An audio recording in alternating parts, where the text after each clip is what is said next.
Hi friends, welcome to Square Cube Cuties channel. இன்னைக்கு ஒரு evening routine தான் பார்க்க போகிறோம். ஈவினிங் சாப்பிட்றதுக்கு என்னடா பாப்பா வேணும் அப்படின்னு கேட்டால் எங்கள் பாப்பா எனக்கு சப்பாத்தி தாம்மா வேணும் அப்படின்னு சொல்லி கேட்டாங்க. எங்கள் வீட்டில் எல்லாருமே சப்பாத்தி பிரியர், என்னையை தவிர. எனக்கு மட்டும்தான் சப்பாத்தின்னா குருமாவோ இல்லை காய்கறியோ ஏதாவது இருக்கணும். மித்தபடி எங்கள் வீட்டில் சப்பாத்தியை வெறுமனை கொடுத்தவே அப்படியே எல்லாருமே சாப்பிட ஆரம்பிச்சிடுவாங்க. ஸோ எந்த சைடிஷுமே தேவையில்லை. ஸோ ஆனாலுமே நான் பாப்பாட்ட கேட்டேன், சும்மா எப்போயுமே இப்படி கொடுத்து பழக்கக்கூடாது, சரி ஏதாவது கிரேவி மாதிரி வச்சு கொடுக்கலாம் அப்படின்னு சொல்லிட்டு, என்னப்பா பாப்பாக்கு அப்படின்னு கேட்கும்போது, மார்னிங் வந்துட்டு பாப்பாவுக்கு மீன் மேக்கர் பிரியாணி செஞ்சிருந்தேன். ஸோ அந்த மீன் மேக்கர் தான் வேணும் அப்படின்னு சொல்லி கேட்டாங்க. சரி அதுலேயே நம்ம கிரேவி வச்சிடலாம் அப்படின்னு சொல்லிட்டு, பாப்பாவை டியூஷனில் விடுறதுக்கு முன்னாடியே சப்பாத்தி மாவை பிசைஞ்சு நான் மூடி வச்சுட்டு தான் போனேன். அதே மாதிரி தக்காளி வெங்காயம் எல்லாமே கட் பண்ணி வச்சுட்டேன். முன்னாடி கட் பண்ணி வச்சுட்டு தான் பாப்பாவை டியூஷனுக்கே கூட்டிகிட்டு போனேன். 1 ஹவரில் பாப்பா வந்துடுவாங்க. ஸோ அதுக்குள்ளே கிரேவியும் சப்பாத்தியும் ரெடி பண்ணிடணும் அப்படின்றதுக்காண்டி வேகமாக வந்துட்டு கிரேவி செய்ய ரெடி பண்ணிட்டேன். மீன் மேக்கரை சுடு தண்ணி போட்டு கொஞ்சம் ஊற வச்சுட்டு அதுக்கப்புறம் அதை ரெடி பண்ணிட்டேன். கிரேவி செய்ய ஒரு பேன் வச்சுட்டு பேனில் எண்ணெய் ஊற்றிட்டு, எண்ணெய் காஞ்சதுக்கப்புறம் எல்லா ஸ்பைசஸுமே அதில் போட்டு ஆட் பண்ணிவிட்டேன். சாப் பண்ண வெங்காயம் அதில் ஆட் பண்ணிக்கிட்டேன்.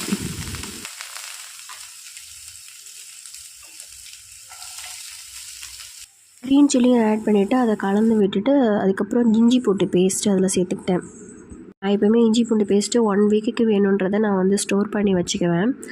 நெக்ஸ்ட்டு தக்காளி இதில் கொஞ்சம் ஆட் பண்ணிவிட்டு,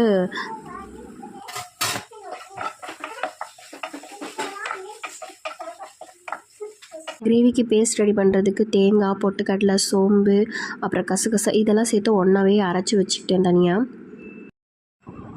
கிரேவிக்கு மசாலா, மல்லித்தூள், மிளகாத்தூள், அப்புறம் கரம் மசாலா, கொஞ்சம் மஞ்சத்தூள் இதெல்லாமே ஆட் பண்ணி மொத்தமாக நல்லா கிளறி விட்டுக்கிட்டேன்.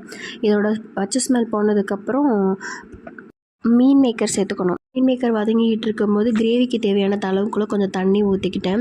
அப்புறம் திரும்பி பேஸ்ட்டு சேர்க்கும்போது கொஞ்சம் தண்ணி ஊற்றணும் அப்படின்றதுனால கொஞ்சமாக தண்ணி ஊற்றி அதை வதங்க விட்டுட்டேன். சைட்லேயே சப்பாத்தியும் தேய்க்க ஆரம்பிச்சிட்டேன். ஏன்னா அப்போ தான் சீக்கிரம் ஃபாஸ்ட்டாக செய்ய முடியும்னு. எனக்கு சப்பாத்தி செய்ய சொல்லி கொடுத்தது எங்கள் அப்பா தான். ஸோ நான் இப்படி தான் கொஞ்சம் ஃபாஸ்ட்டாக கொஞ்சமாக தான் சப்பாத்தி செய்வேன். ஏன்னா எங்கள் பாப்பாங்க ஆளுக்கு ஒரு 2 இல்லைனா 1.5 தான் சாப்பிடுவாங்க. அதனால் ஒரு 5 or 6 செஞ்சால் கரெக்டாக இருக்கும். ஸோ கிரேவிக்கு அந்த பேஸ்ட்டையும் சேர்த்துட்டு இது கொஞ்சம் நல்லா கொதி வந்த உடனே ஃப்ரெஷ்ஷாக இருக்க கொத்தமல்லி கொஞ்சம் தூவி அடுப்பை ஆஃப் பண்ணிட வேண்டியது. அவ்வளோதான், கிரேவி ரெடி ஆகிடுச்சு. சப்பாத்திக்கு சப்பாத்தி கல் வச்சுட்டு சப்பாத்தி போட ஆரம்பிச்சிட்டேன். சப்பாத்திக்கு நான் எனக்கு எண்ணெயோ இல்லை நெய்யோ இல்லை பட்டர் இந்த மாதிரி எதுவுமே சேர்த்துக்க மாட்டேன். எனக்கு சும்மா அந்த மாதிரி சப்பாத்தி போட்டாலே பிடிக்கும். பட் பாப்பாங்களுக்கு மட்டும் நான் 1 ஸ்பூன் நெய் விட்டு அவங்களுக்கு, அதாவது சின்ன ஸ்பூனில் 1 ஸ்பூனில் நெய் விட்டு கொஞ்சம் லைட்டாக தடவி எடுத்துப்பேன். அதாவது முடிச்சதுக்கப்புறம் சப்பாத்தி பாப்பாங்களுக்கு ஊட்டி விட்டுட்டு பக்கத்துலேயே பாப்பாங்களுக்கு நைட்டு பாலும் காய்ச்சி வச்சாச்சு. ஸோ பால் காய்ஞ்சிட்டு இருக்க மாதிரியே நான் பாத்திரம் எல்லாமே கழுவி வச்சுட்டேன். கொஞ்சம் பாத்திரம் மட்டும்தான் இருந்துச்சு. ஸோ பாதி பாத்திரம் முன்னாடி கழுவியாச்சு. நைட்டில் பாத்திரம் சிங்கில் இல்லாமல் இருந்தால் தான் காலையில் மார்னிங் ஃபாஸ்ட்டாக ஒர்க் பண்ண முடியும். இல்லை அப்படின்னா கொஞ்சம் ஒரு மாதிரி ஸ்ட்ரெஸ்ஃபுல்லாக தான் இருக்கும்.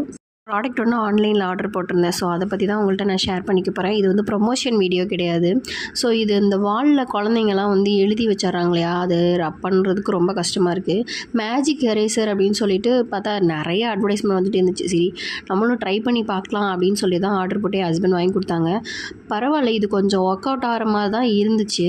ஸோ இந்த ஸ்பாஞ்ச் மாதிரி இருக்குது. ஸோ அதை தண்ணியில் நல்லா காட்டிட்டு நல்லா பிழிஞ்சு எடுத்துகிட்டு செவுத்தில் பாப்பா எழுதியிருக்கதை ரப் பண்ணி பார்த்தேன்.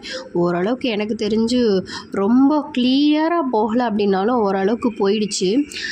பட் என்ன, வாலில் அடிச்சிருக்க பெயிண்ட் இருக்கு இல்லையா, அதுவும் போகுது. நெக்ஸ்ட் இந்த எரேசரும் ரொம்பவே தேஞ்சு போயிடுச்சு. ஸோ ரொம்ப நேரம்லாம் இதை யூஸ் பண்ண முடியல. எனக்கு கையே வலிக்க ஆரம்பிச்சிருச்சு. அதில் ஃபுல்லாகவே வீடு பூரா கிறுக்கி வச்ச மாதிரி கிறுக்கி வச்சுருக்காங்க. எப்படி தான் நான் இதை எரேஸ் பண்ணி எடுக்க போகிறேனோ தெரியல அப்படின்ற மாதிரி தான் இருந்துச்சு. ஸோ இந்த லாக் இதோட முடிச்சுக்கிறேன் நான். இந்த வீடியோ உங்களுக்கு பிடிச்சிருந்துச்சுன்னா என்னோடய வீடியோவுக்கு ஒரு லைக் கொடுங்க, சேனலை சப்ஸ்கிரைப் பண்ணுங்கள், கமெண்ட் பண்ணுங்கள், ஷேர் பண்ணுங்கள். நெக்ஸ்ட் ஒரு இன்ட்ரெஸ்டிங்கான வீடியோவில் சந்திப்போம். பாய்.